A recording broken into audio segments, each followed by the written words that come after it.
Hello, and welcome to another segment of Emotional Health with Dr. Vani. I'm Vani Marshall.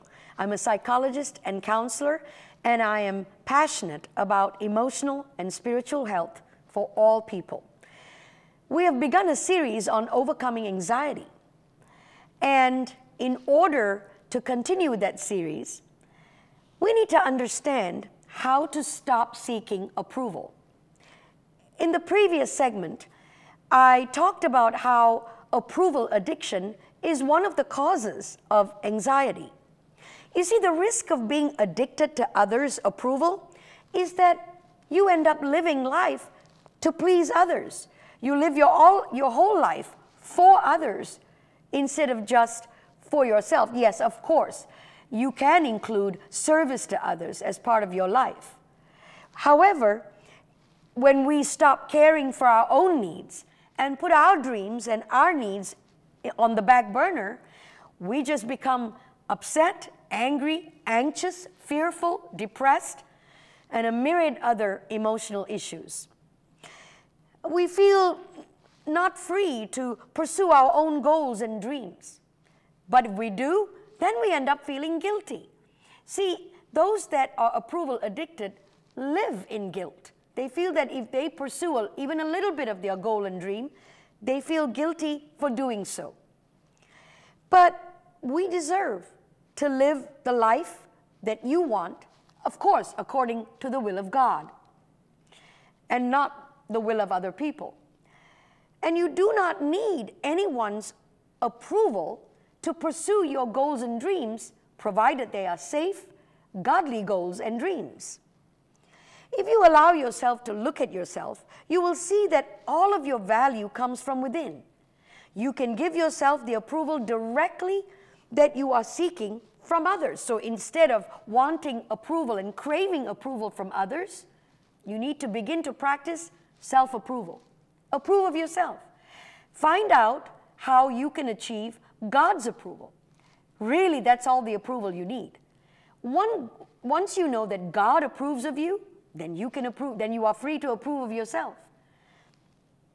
Here's a simple process that you can do to stop this toxic habit of approval where you will never truly find it. Give this a try right now while you're watching. As you do this exploration, do your best to answer these questions while avoiding over-analyzing and over-debating the question. Gut-level answers. For example, think of someone whose approval you like. Not only like, but really crave their approval.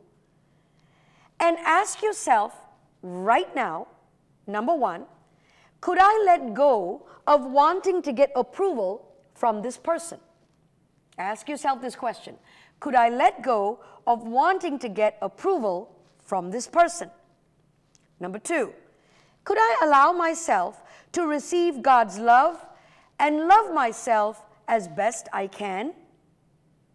Number two, could I allow myself to receive God's love and love myself as best as I can?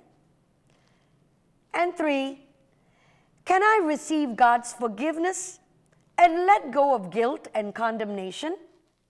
Again, can I receive God's forgiveness and let go of guilt and condemnation? Answer these questions. Take a few seconds and answer these questions right now.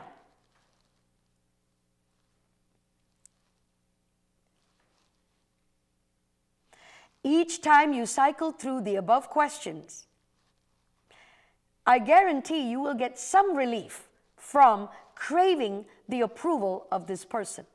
But be honest in your answers.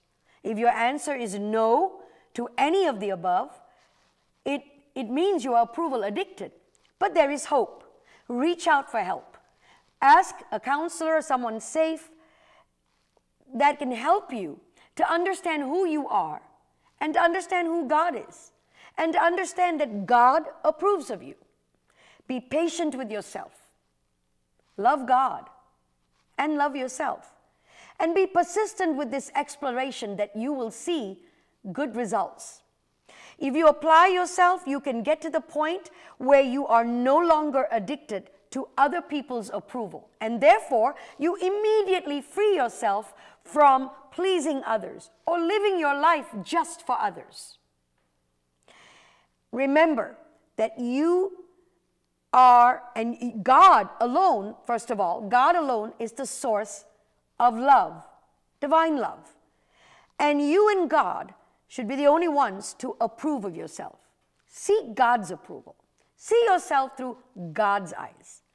You do not need to get it from others. You can slowly let go of wanting others to approve of you. Now, why am I talking about approval addiction and craving the approval of others being something that's toxic? We're talking about overcoming anxiety. And one of the biggies, if you like, one of the main reasons why people struggle with anxiety is because they seek and they crave the approval of others, exempting and excluding the approval of God and approving of themselves. So, are you, viewer, addicted to approval? Am I addicted to approval? There are some questions that you can ask yourself, and if you have several of these telltale signs, you may be looking for love in the wrong place. You may be looking for acceptance and approval in the wrong place. Of course, we know that the right place to look for it is in God Himself. These statements that I'm going to make might give you some idea whether whether you are struggling with approval addiction. First of all, you or someone close to you has described you as a people pleaser. Do you see yourself as a people pleaser? If you see yourself like that, or someone has described you like that, pay close attention to that. It could be a telltale sign of approval addiction. Secondly, are you more interested with how many friends you have on social media, how many follow you, how many have friended you, how many repost your post on social media? If so, then there may be a problem, because craving followers, many followers, or deciding that your value comes from how many follow you on social media, on Twitter, Facebook, or Instagram, or whatever that is out there, can give you an idea, and it's a big telltale sign of approval addiction.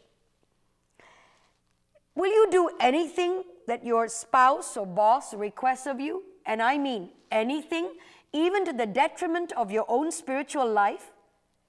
If a spouse or a significant person in your life, or family member or friend, tells you not to follow God, tells you to forget about prayer or assembling together with people of like faith, will you do that to the detriment of your own spiritual walk? That is a big telltale sign of approval addiction. You're looking for approval in the wrong place, with people that are not going to encourage you in your walk with God, but instead distract you. You have trouble saying no to people. You feel guilty when you say no to people. You feel that you have got to say yes all the time. That's a lie. Yes, you can say yes sometimes. If you can afford to say yes and you can go that extra mile, you have time to do certain favors, you can say yes. But if you say yes all the time to the detriment of your time that you need to spend with yourself, with God, and your family, then that might be a telltale sign of craving approval in the wrong places. Okay? Fear, and I'm going to talk right now about other aspects of anxiety.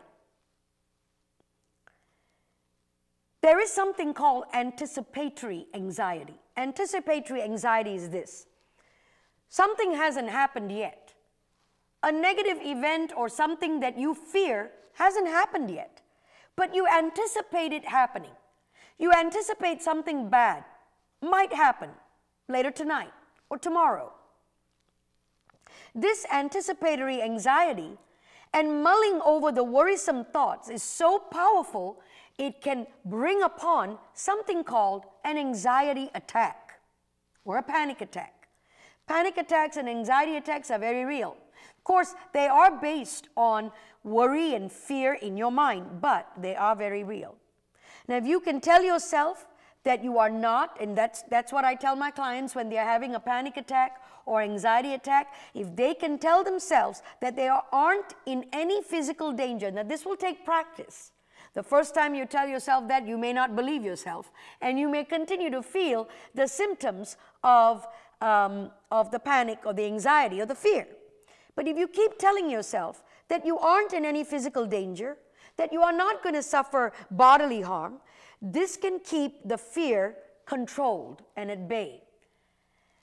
In fact, many times, I often suggest to my clients and people who come to see me for anxiety and other mood disorders, and especially those that struggle with panic attacks and anxiety attacks, I often tell them to give themselves permission to experience the symptoms of the panic. Now, this sounds like a contradiction. It sounds as if we need to fight the panic in order to overcome the panic. That's not true. The more you fight the panic, the worse the panic will get. The more you try to fight the anxiety and tell yourself, I'm going to suppress it, ignore it, fight it, then the more you will become anxious. When you're having a full-blown anxiety or panic attack, usually your heart rate will increase quite dramatically. You might break out in perspiration. Your heart rate will be, your heartbeat will be going, feeling like it's almost out of control. You will feel dizzy or faint. In fact, many times people who suffer a panic attack have reported that it felt like a heart attack and have taken themselves to the ER. It is not a heart attack. A panic attack is based on fear in your mind. So the battle is there. The battle is in the mind. And the way to fight it is give yourself permission to experience all the symptoms, sit down, take deep breaths, and refocus. Refocus. And that panic will pass. This will take the power away from the fear, and in this way, you are diminishing and disarming the fear. In the next segment, we will continue our series on overcoming anxiety and practical things that you can do to apply on a daily basis to overcome it. Father, I pray for peace, and I pray that we will disconnect from the power source of our stress so that we can lead spiritually and emotionally healthy lives.